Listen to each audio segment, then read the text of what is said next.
Okay, so we're going to go ahead and get started. Good evening. Thank you so much for joining us this evening.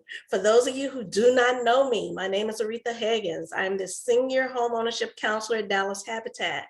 I've been with the organization. I celebrated 12 years this month. Woohoo! And I am so excited. I do what I do. I love, I enjoy, I love my clients. I love working with all of our customers that come through the door. I love helping clients get into homes. And I am also excited about the topic that we have for you today because it is so very important. And I am excited to introduce our speaker for this evening. You all are going to get some much needed information. The subject for this evening is Know Your Rights, Fair Housing 101, okay? Yes, you need to know when you're being mistreated, you need to know how to file a claim, all that good stuff. And you need to know some of fair housing history, okay? So we have the expert here, and I'm going to allow Frances to introduce herself, and I'll turn it over to her. Thank you. Hello, everyone. Good evening. Thank you for attending the presentation. My name is Frances Espinoza. I'm the Executive Director of the North Texas Fair Housing Center. I'm going to go ahead and share my screen right now so that you could see the PowerPoint presentation. Can everyone see that? Yes, we can see that. Everything's good? Okay. So my contact information is in the lower right-hand corner in case you need to reach me after the presentation. My email is there and my number with extension. So, if you have any questions that come up after this that you don't feel that you can put in the chat, you can always give me a call or send me an email and we can go over it individually. But if you have questions that you think will be helpful to the group, you could put it in the chat and I will get to any chat questions at the end of the presentation. So I wanted today to focus, I'm going to do an overview of the fair housing laws, which prevent housing discrimination or help protect you against housing discrimination. And you may not know, but April is National Fair Housing Month. So fair housing organizations like mine all across the country are having special events because this was the month that the fair housing law was initially passed by Congress. So I thought tonight would be, it would be important to give you all, so I'm going to do the overview for housing, but then to focus in on issues that affect home buyers because you all are part of Habitat's program. And so hopefully you will eventually be in a home of your own. So I wanted to go over the things that you should know as a home buyer, potential homeowner, so that you know those parts of the fair housing laws. Okay, so first I want to tell you a little bit about my organization. So we're a fairly new organization. There are nonprofit fair housing organizations like ours, like the North Texas Fair Housing Center, all over the country. And most of them were opened around 1968, which is when the Fair Housing Act was first passed by Congress. So, compared to them, we're newbies. I mean, we've been open since 2010. And before we opened, there was no fair housing organization in the DFW Metroplex area. So, and DFW was the largest Metroplex or the largest city, largest area in the country that did not have a private fair housing organization. So I think it was really important that we were opened here to help people. So the services that we offer are the most primary service and the most important to our mission is to investigate claims of housing discrimination.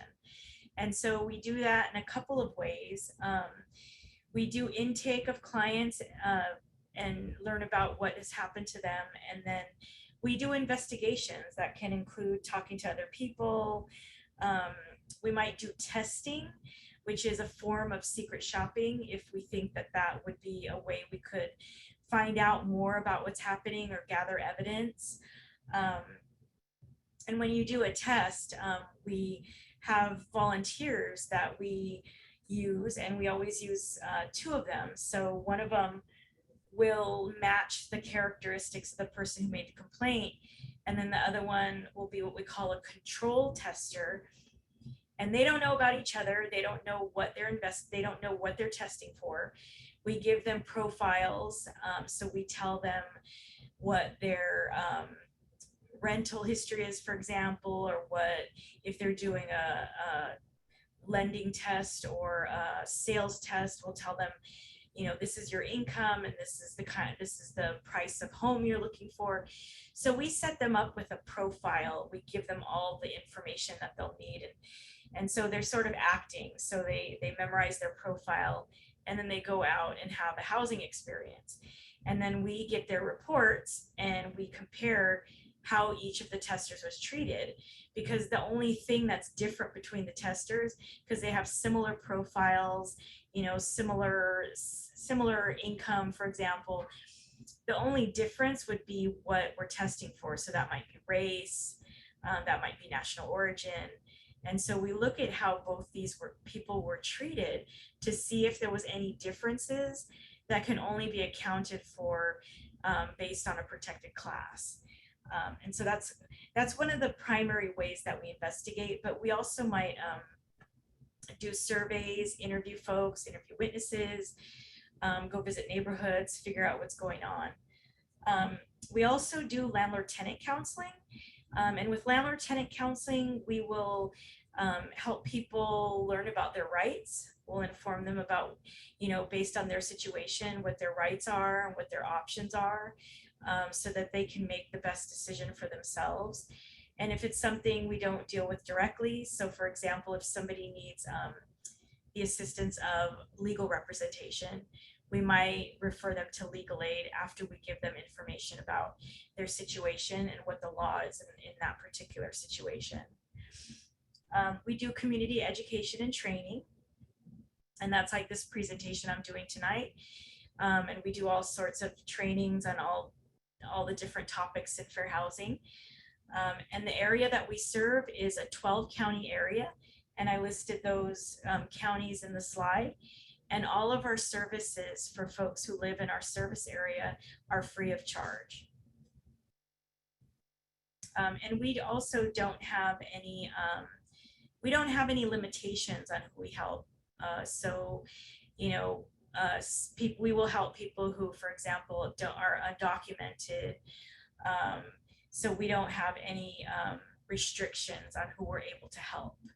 And we mostly help people who are low income, but we don't have a restriction, and so we can help people of all income levels.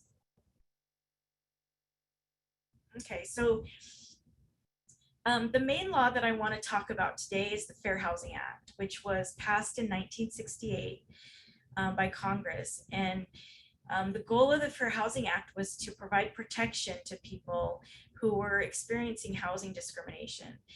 And the goal was to integrate neighborhoods so that neighborhoods would become more diverse.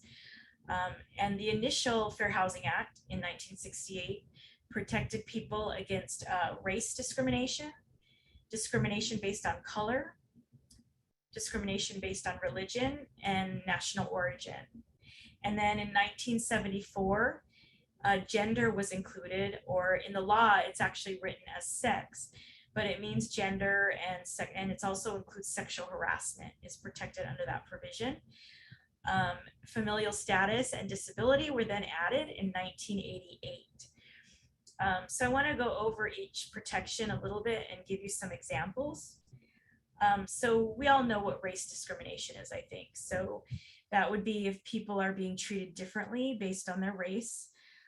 It could be, you know, we, for example, have a case right now where there is an allegation that an apartment doesn't want to rent to people who are African American. And so the way that we're investigating that is through testing.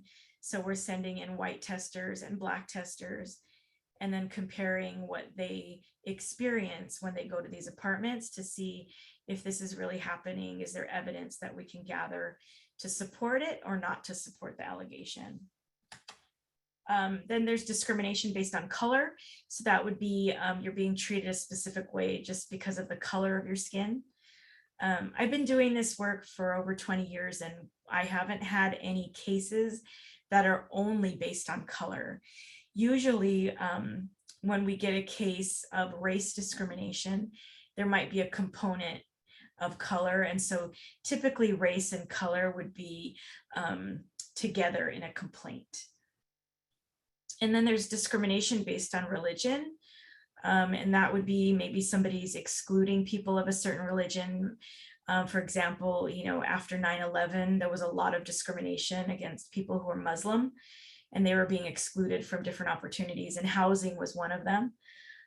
So it could be excluding a certain religion, or it could be excluding everyone except a certain religion. So say, for example, somebody only wanted people, Protestants, living in an apartment, and they turned everyone else away.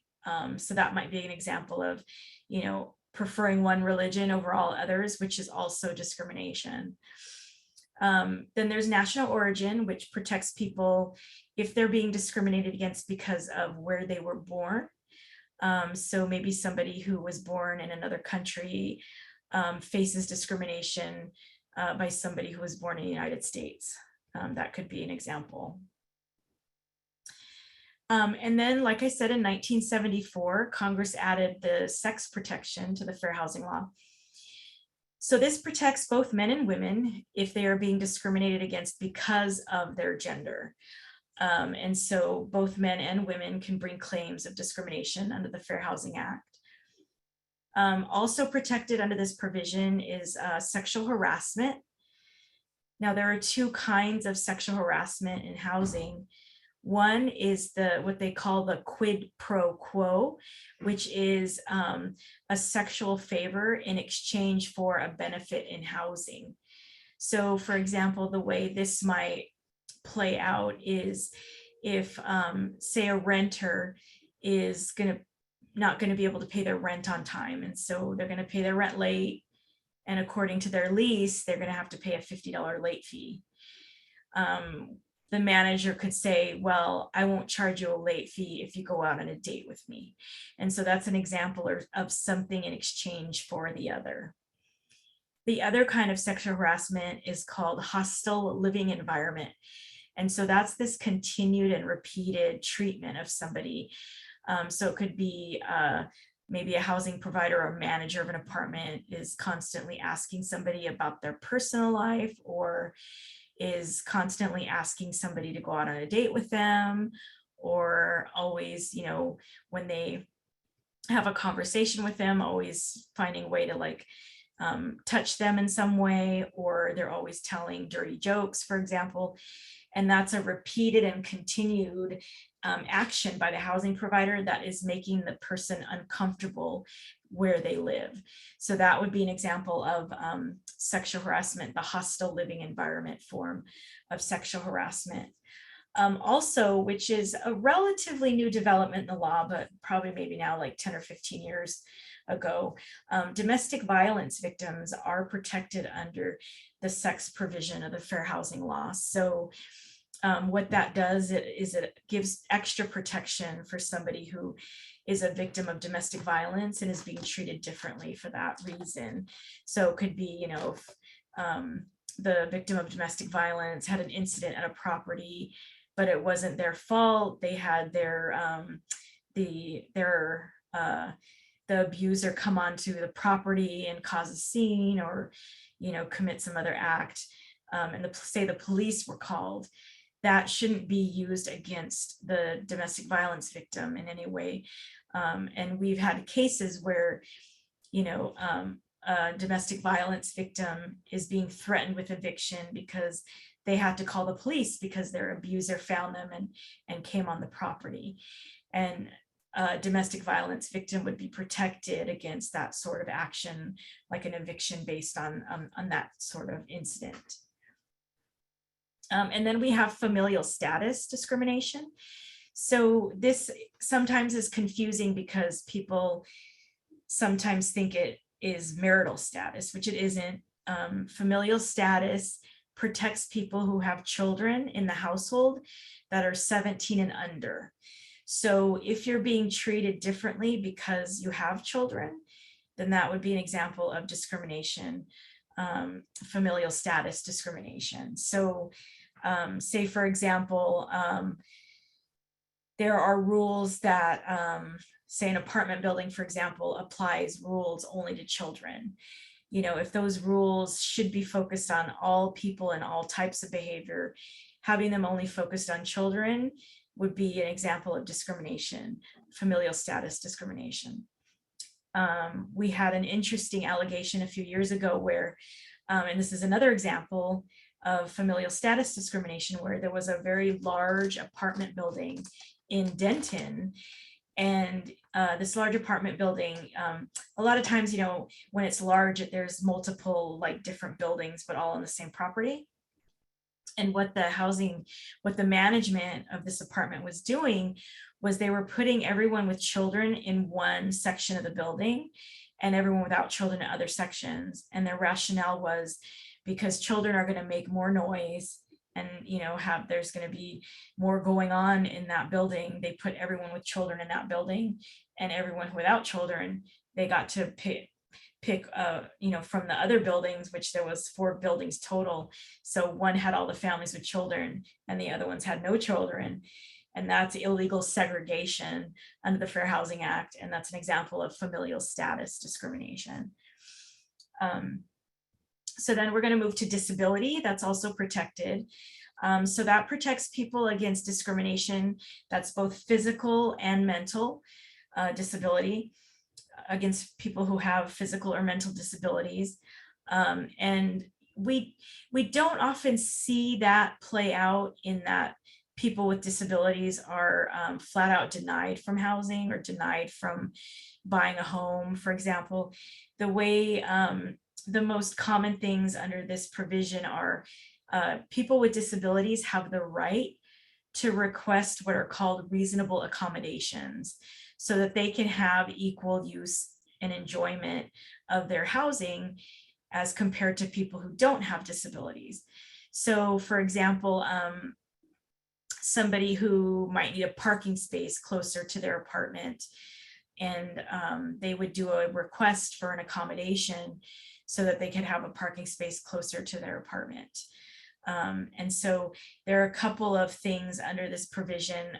One is changes in, they can request changes in rules, policies, or procedures, or they can choose what we call reasonable modifications, which are changes in a physical structure. So maybe adding a ramp, for example, for somebody who can't negotiate stairs or is in a wheelchair or uses a walker. So these things can be requested by people with disabilities under the Fair Housing Act. They have a right to request these things, and the housing provider in most cases has to allow it. There's a very, very high threshold for housing providers to say, no, we're not going to allow this. They almost can never say no, they have to allow it. So with the changes in rules, policies, and procedures, you know, those don't tend to cost anything. So a person with a disability can request that and the housing provider has to allow it. Now, changes to physical structures like adding a ramp or things like that, the housing provider has to say yes to that, but the person who made the request has to pay for it, which is kind of unfortunate because typically when somebody makes those requests, they're on a fixed income and it isn't easy for them to, they sometimes can't afford to pay for that, but that's what we have in the law right now. That's how it is written out. So, you know, people with disabilities have a right to make these requests, but for the modifications, they have to pay for it themselves, unless it's requested in some sort of subsidized housing, in which case then the housing provider would have to pay for it. So that would be any kind of housing that was built with like a tax credit or funding from the federal government or the state government, for example, then they'd have to pay for it. But in most cases, the person has to pay for that.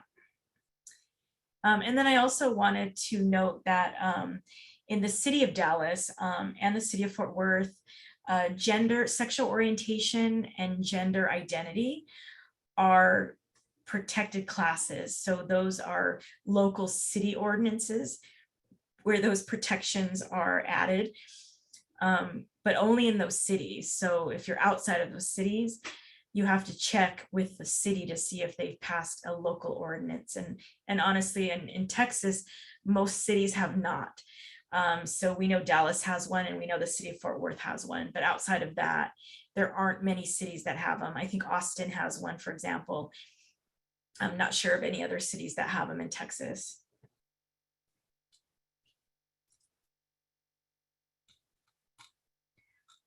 I'm gonna look at the chat really quick and make sure I didn't miss anything.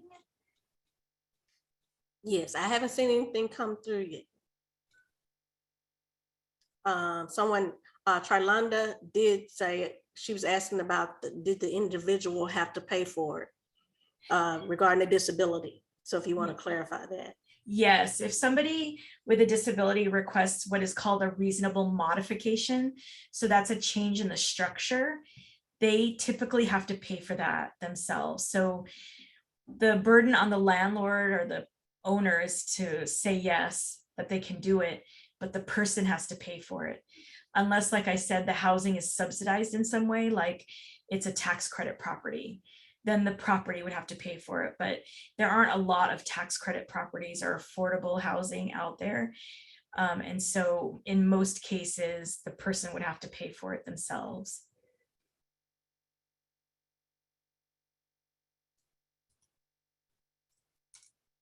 But one thing I want to bring to your attention is that the North Texas Fair Housing Center currently has funding to help people make modifications to their housing, and it's specifically for homeowners. So people who own their own homes and maybe have become disabled or are elderly and are having a hard time in their home because they need more accessibility features. We now have funding to help people with that. So one example would be if somebody wants grab bars in their bathroom. So the person has to be the homeowner, and if they make that request and they're eligible for our program based on their income, then that's something that we could help with. Also modifying a bathroom. So if a person who is either aging or is disabled and needs a walk-in shower instead of a bathtub, that's another thing that we could do with our funding. And so we have an application procedure, and we do have income requirements. But our program, we can use the funding in Dallas. Dallas and Dallas area is one of the areas that we're assisting people in. So if you're interested in getting those applications, you just let me know, and my email was on the first slide. I'll go back to my email at the end, but if you'd like to get those applications, I can email them to you. It's also in the chat as well. I dropped it in the chat earlier. I will drop it again. So I wanted to, and now I want to tell you about what's unlawful under the fair housing laws before I delve into the stuff that's specific for people who are thinking about buying a home, or going to buy a home, or are current homeowners. So what's unlawful under the fair housing law? Any refusal to rent, sell, or lease a dwelling based on the protected classes I spoke about before. So if somebody's turned away, for example, from a place because of their race, that would be an example of discrimination. If refusal to, if somebody is told they can't rent in this particular place, or they're not going to sell their home to them. I'll give you a really good example of this, which is in California. I don't know if it was here. I don't know if it's similar here in Texas, but in California, there used to be, with home properties, they have the title of the property. And in the title, there was language that said it couldn't be sold to people of certain races. So a lot of the titles to the land or to the properties in California used to have languages in them that said this property can't be sold to someone who is Black, or and it was written Oriental, not Asian. It would say you can't sell this home to somebody who's Black or Oriental, and there was a list of races that you couldn't sell your property to. And those provisions in a title or a document were perfectly legal before 1968 when the Fair Housing Act was passed. So after the Fair Housing Act was passed, that language became illegal. We still, we were still seeing it in the titles, but it's not valid. And so people weren't going through the process of getting the actual title changed, but because of the law passed, the Fair Housing Act, that kind of thing was illegal. And so even if it said it in there, if you followed that, you were committing, violation of the Fair Housing Act. But that could be an example of, refusing to sell to somebody because of their race or because of their color. Also, an example is lying about the availability of a dwelling. So if two people go to find out about this single family home that's for rent, and say somebody who's Black goes to inquire about it and they're told, oh, it's off the market, we already rented it. And then like 30 minutes later, somebody who's white goes to see it and they're offered an application and told they should apply because it's available. That's an example of lying about the availability of a dwelling to try to, to get rid of certain people and only allow others to have an opportunity to rent.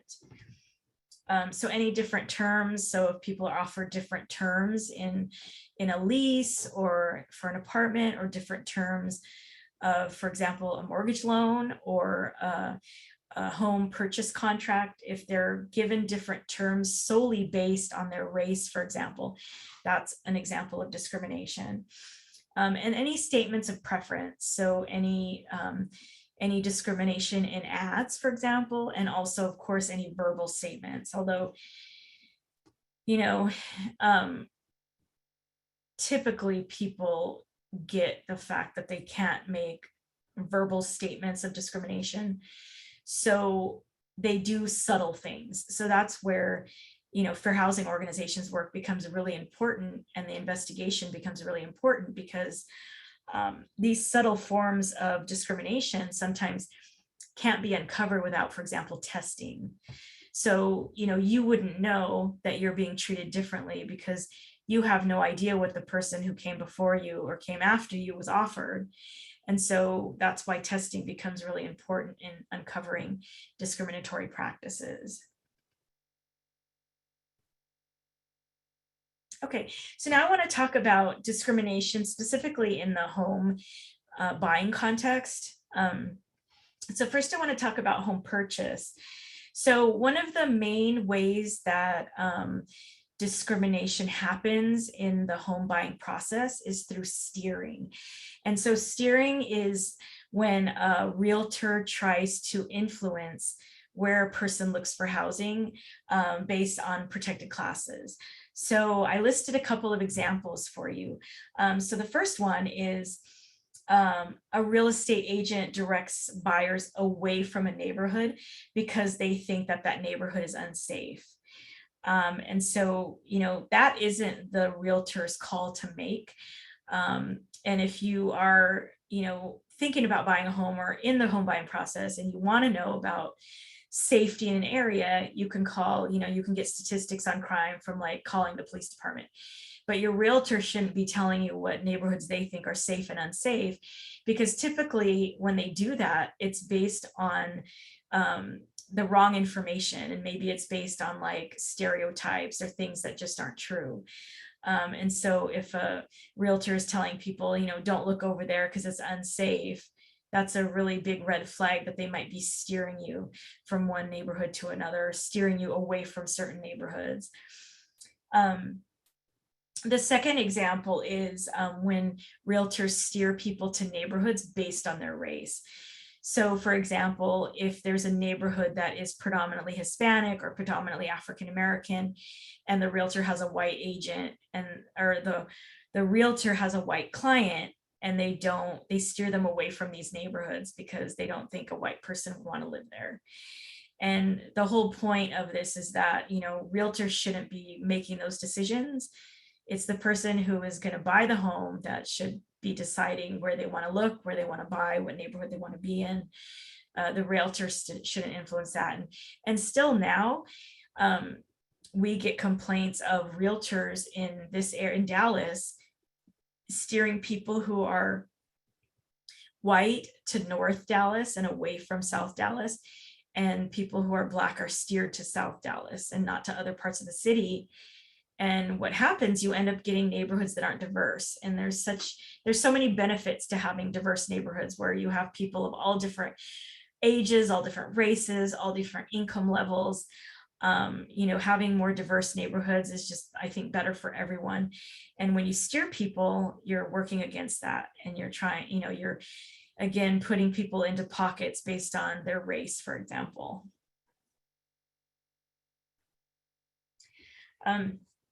So the Fair Housing Act also protects people against discrimination, homeowners insurance discrimination. So that would be if an insurance agent or a company treats somebody differently because of one of the protected classes. So I'll give you a couple of examples of this as well. The first example is charging home buyers higher rates because of the neighborhood they live in. So say, for example, the agent or the company, the insurance company has decided, well, this neighborhood has too high of a crime rate. So, people in this neighborhood we need to charge them more for homeowners insurance. That's an example of discrimination in homeowners insurance. Another example is, say a company decides, we're not going to write any policies at all in this particular neighborhood or this particular zip code. That's an example of what we call redlining. And so essentially what they're doing is they're drawing a circle or red line around a neighborhood and saying, we're not going to insure anyone there. And that also is an example of discrimination, because most typically the areas that get redlined are areas that are predominantly Black or predominantly Hispanic, and sometimes low income neighborhoods. And that's an example of discrimination in homeowners insurance.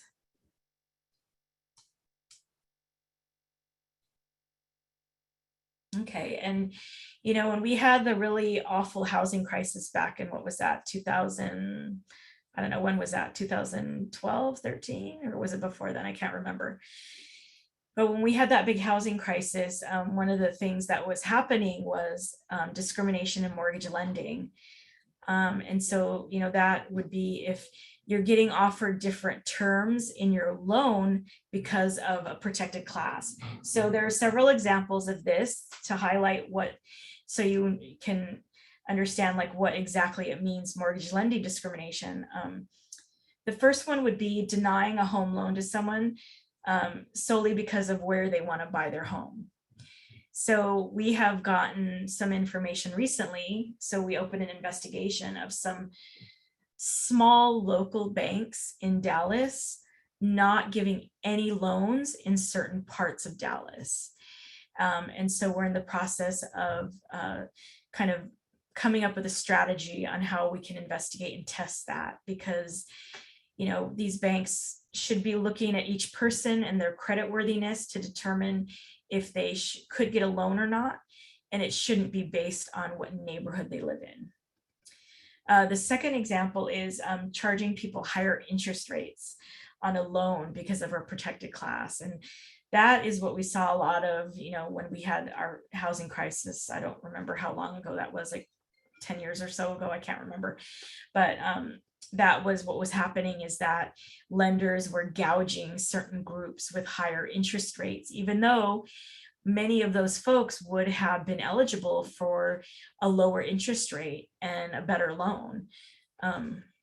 But because they were preyed upon, they were offered higher interest rates and essentially put into loans that ended up with such high payments that they ended up losing their homes. And then the third example is charging, for example, inflated loan origination fees, or adding these adding different fees into the loan package that are very unusual, but are just meant to like increase what the lender is going to recover from the loan, or how much money they're going to make off making the loan. And so that's another example of mortgage lending discrimination. And then I also wanted to talk about homeowners associations, because those affect a lot of folks who own their own homes or own townhomes or condominiums, for example. And there are a lot of single family homes that belong to homeowners associations, that neighborhoods are drawn, and, you know, folks in a certain area have to pay dues in order to get certain benefits of the neighborhood, for example.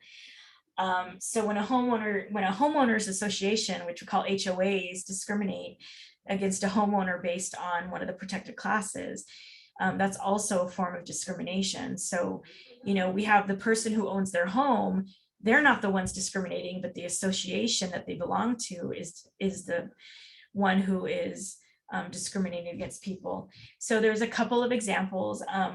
Say, for example, you belong to a homeowners association in your neighborhood that includes a benefit of a community swimming pool. And say the homeowners association says, you know what, we're not going to allow anyone under 5 years old to use the pool ever. Like, they're just banned from the pool. And even if, you know, the rationale could be, we don't want, you know, kids in diapers in the pool, or, you know, whatever their rationale is, it doesn't matter, because that's an example of illegal housing discrimination. And so the HOA can't make rules like that discriminate against certain groups of people. The second example is, say, a homeowners association enforces rules against one group but not another. So, you know, say they have a rule where you can't have a lot of clutter on your balcony, right? Or clutter in your yard if it's a single family home. And they give citations to certain people, but not to others. You know, then you have to ask the question, why isn't everyone being treated the same? Why isn't everyone with clutter, everyone with an unmowed lawn getting a citation? And then we look to see, you know, are these rules being enforced only on people of a certain race, for example? And so that's a way that a homeowners association could affect or could discriminate against their own homeowners in the association. I worked on a case recently in, I forgot what city, but it was a city next to McKinney. I can't remember what city it was though. And, you know, they were all single family homes in the neighborhood, but these owners were having a hard time with the HOA. They kept giving them citations because they said that these homeowners had they had taken all the grass out of their backyard and put like I want to say tiles, but like maybe pavers, like outdoor paver things to make like a patio, because one of their children used a walker and was having a really hard time. He couldn't get on the grass. He couldn't like move on the grass. So they put pavers so that he would be able to move around the backyard. And the homeowners association told them, you have to take all of that out and turn it back to the way it was, because now that you've put the pavers in there, the water from your backyard is draining into your neighbor's yard, which wasn't what was happening. It wasn't draining that way. And one of the things they were also ignoring is the fact that the homeowners had put the pavers in for their son, who was a person with a disability. So they didn't just put the pavers in because they wanted to put pavers in because they thought it would look better, for example. They did it for their son, who was a person with a disability and couldn't move around in the grass in the backyard. So they put a different surface back there for him so that he could move around. And then they get these fines and citations from the HOA because their neighbor claimed that the water wasn't draining the right way. And the city came out and inspected, and the city even said, there's no problem with drainage here. That's not what's happening here.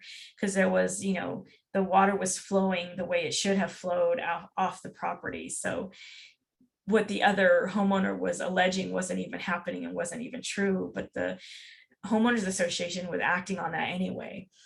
And so, you know, that's an example of how homeowners associations can kind of overreach what you know, what they're meant to be, and to try to change how people are living or discriminate against people and what they do in their own homes.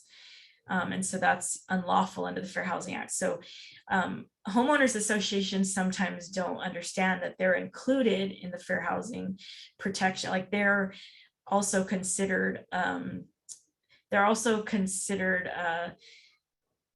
as a what do we call it? They're a housing provider under the Fair Housing Act. And so it applies to homeowners. The Fair Housing Act applies to homeowners associations as well.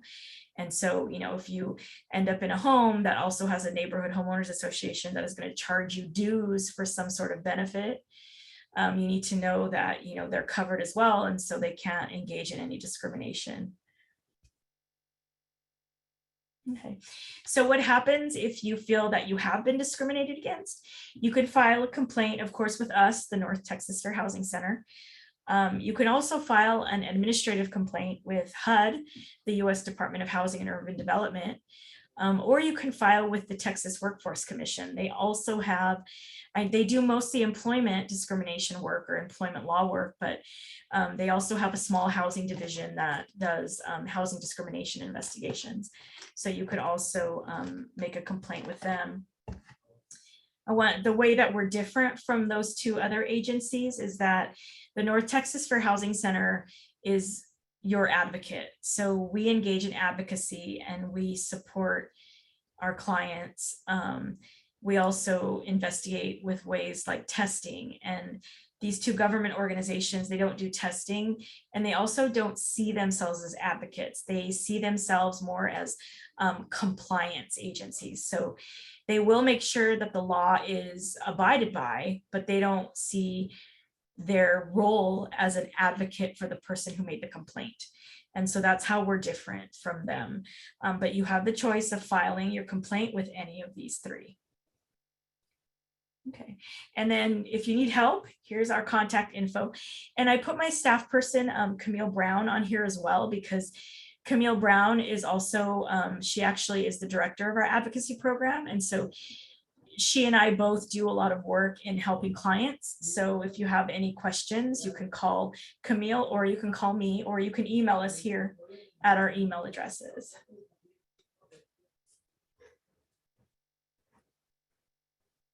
Are there any questions in the chat I missed? Yes, well, there was one. You answered one part of it, but the person was wanting more information, and I actually took a picture of it because I didn't want to forget. It was regarding discrimination when you apply for like an apartment or something, and it's dealing with discrimination regarding color. And their question was, how would you know? If you're the only one applying, you wouldn't know of the discrimination.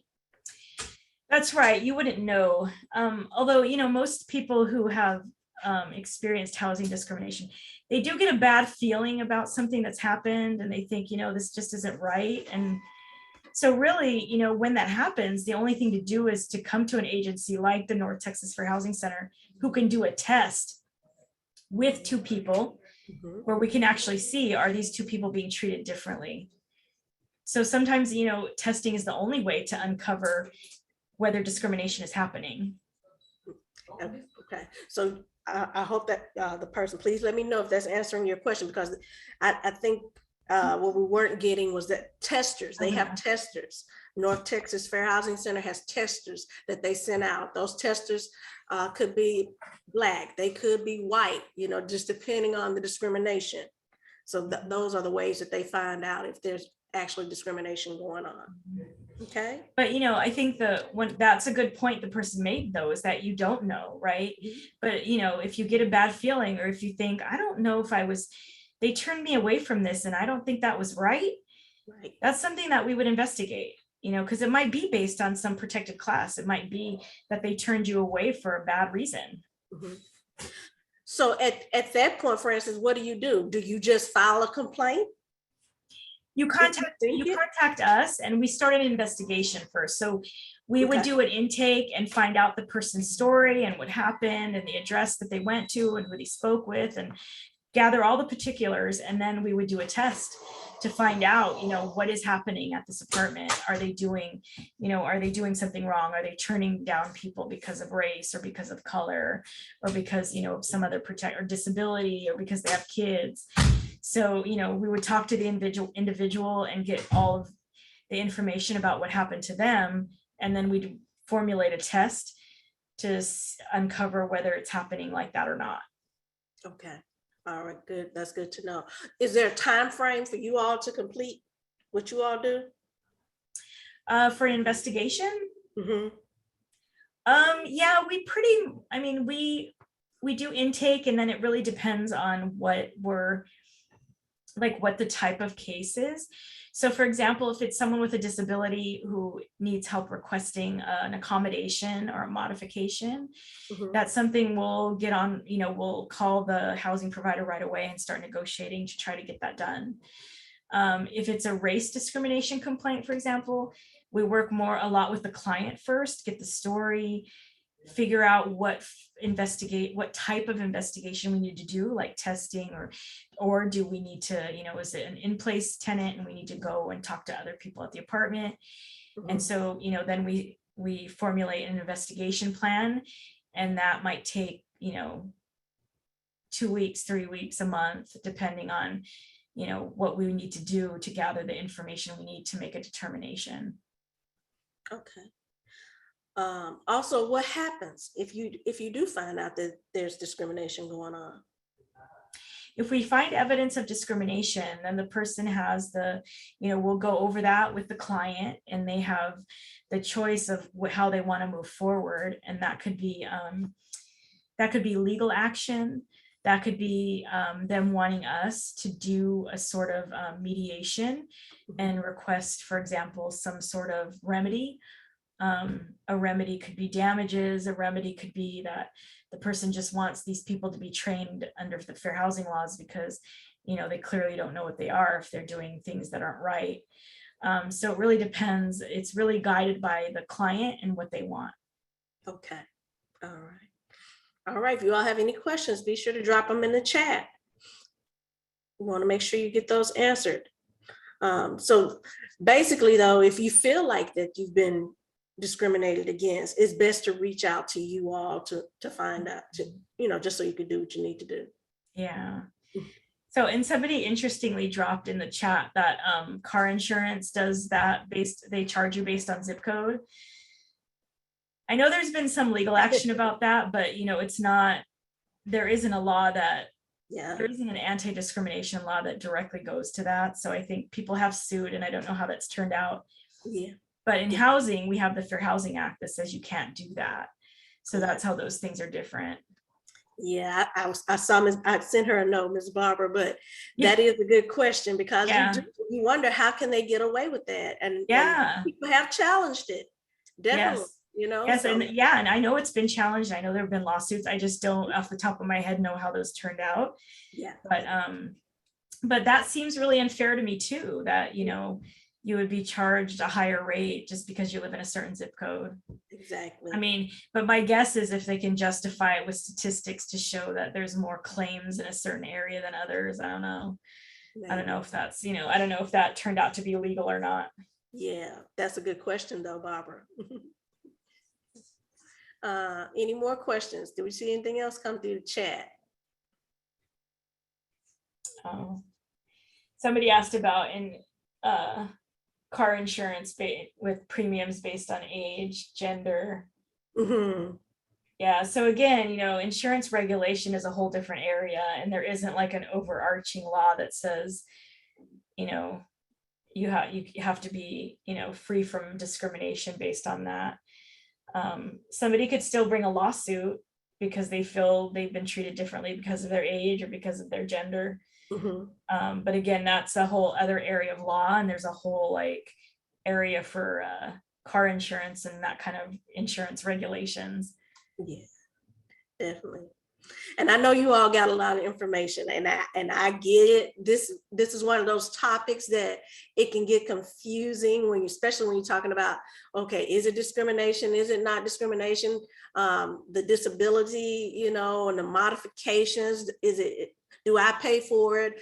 Does the landlord pay for it? If you're not sure about those things, North Texas Fair Housing Center, reach out to them if you have any questions regarding any of this information. Any more questions? If you all don't have any questions, let's see. Like I said, I know it's a lot of information and it can be confusing, but you got the right contact information, okay? All right. And should you have any questions about, for those of you who may not be in the Dallas Habitat program, if you have any questions, feel free to email us at homeownersupport@dallas-habitat.org. Again, that email is homeownersupport@dallas-habitat.org. All right, know your rights, everyone. All right, thank you so much, Francis. This is some great information. Everybody's talking about this information was helpful. Thank you. Thanks for the great information. Again, it's so needed. We need to know. Yeah. And remember, if you or anyone you know needs help with making their home more accessible, reach out to me and I can send you the application for that program that we have now. Yes, funding is available. Mhm. Okay, take advantage of that. All right, well, thank you all so much for joining us this evening. We're going to give you some of your time back and let you enjoy the rest of the evening with your family. Thank you all so much for joining us. We appreciate you all, and we appreciate you, Francis. Thank you again. Thank you. Thank you for having me. You're very welcome. All right, everyone have a good evening. Good night. Good night. Bye-bye.